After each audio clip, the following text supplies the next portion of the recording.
Hello friends, welcome back or welcome to my channel if you've never been here before. My name is Bree and today I'm going to be giving you my current top 10 go-to fantasy book recommendations.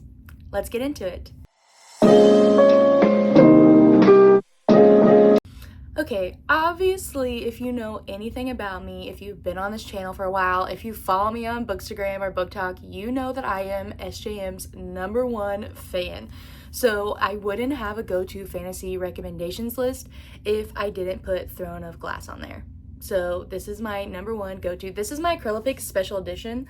I'm just obsessed with it. I think it's gorgeous and I've read the series like 7 times now. I don't know. It's amazing every single time. A few like honorable mentions I'm gonna say are Direbound by Sable Sorensen. This is a new book, but I really loved it. I read it on KU and I devoured it. It was just super fun. It got me back into that like fantasy feeling. Obviously Game of Thrones is going to be an honorable mention. I'm only halfway through the series, but I'm really enjoying it, and I think if you are a person who wants like super high fantasy, this would be more the book for you. The Serpent and the Wings of Night series, which is actually the Crowns of Nyaxia series. Anyway, this is super fun. I love book 1. The rest of the books haven't been my favorite, but all of my friends really love it, and book 1 is 5 stars, hands down for me. And finally, the Shatter Me series, which I'm counting as fantasy, even though it might also be dystopian, but there's like superpowers involved, so I'm gonna say it counts as fantasy. I absolutely love the series. It's the perfect quick YA book series. My next go-to fantasy is going to be The Cruel Prince, which is a part of the Folk of the Air series. This is YA fantasy, and it is enemies to lovers, and I think it's a true enemies to lovers. However, romance is more of the subplot, and this has like amazing world building. Elfheim is like one of my favorite fictional worlds. It's so fun to get lost in, and Holly Black's writing is just so immersive. And so if you want like more YA political intrigue type of fantasy, like this is the book for you. Then we have Quicksilver. I read this last year and I absolutely loved it. I thought it was so unique and fun. The middle was a little slow for me, but the beginning and the ending both knocked it out of the parks, and I have been counting down the days for book 2 to come out. I can't wait. Another SJM book, obviously, I'm putting A Court of Silver Flames up because it's down here because I just finished annotating it. But I would obviously start with ACOTAR because that's the first book. This series changed my life. It was my first big fantasy book when I got back into reading during law school, and I just love it so much. SJM's ability to like build characters that are so human and relatable and flawed and complex is just honestly a masterclass in writing. I love her books, and I think if you are a casual fantasy reader or you just want to get into it, ACOTAR is the perfect place to start because it is more romance heavy while still delivering plot and action. Next we have Zodiac Academy, which I think is perfect for people who only read for vibes, want the chaos, want good times, and that's what they're looking for. This has a super unique magic system. There's not always the best world building in my opinion, but there's enough that you know what's going on and you're having so much fun. It is crazy. It is super long, and at times I'm like, what is going on? But the vibes were immaculate. Next, we have The Bridge Kingdom. This is one of my favorite fantasy series, and I think it's super underrated. I've loved every single book. It is like Game of Thrones meets ACOTAR. I loved it so much. This first book is Enemies to Lovers.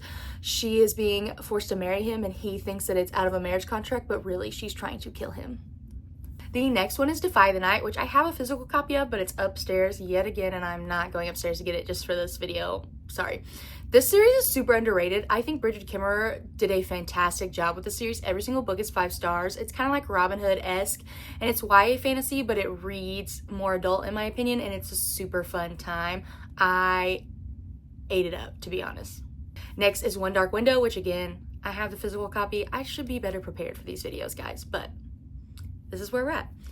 Anyway, I love this. This is like gothic dark fantasy, but it has one of the most unique fantasy systems I've ever read in a fantasy book, especially recently, and I had such a fun time reading it. All of the characters were developed so well. The romance is just enough to like keep you going, but the plot is like giving.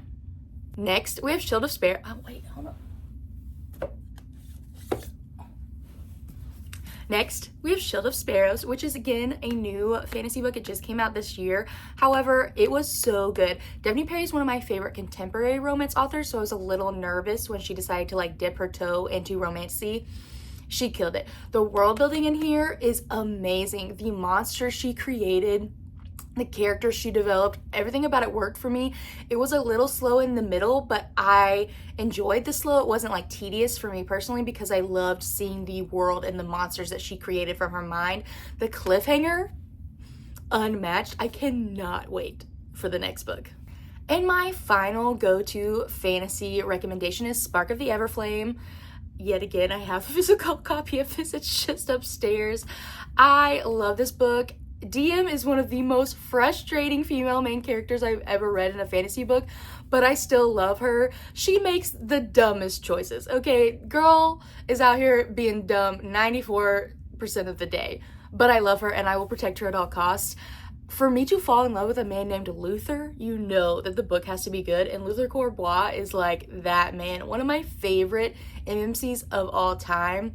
This book just worked for me. I think the second book in the series is my favorite so far, but I'm excited to see how the story wraps up.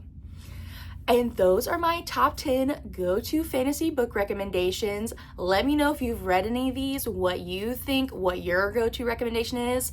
Drop a comment. Don't forget to like, comment, and subscribe, and I will see you guys soon.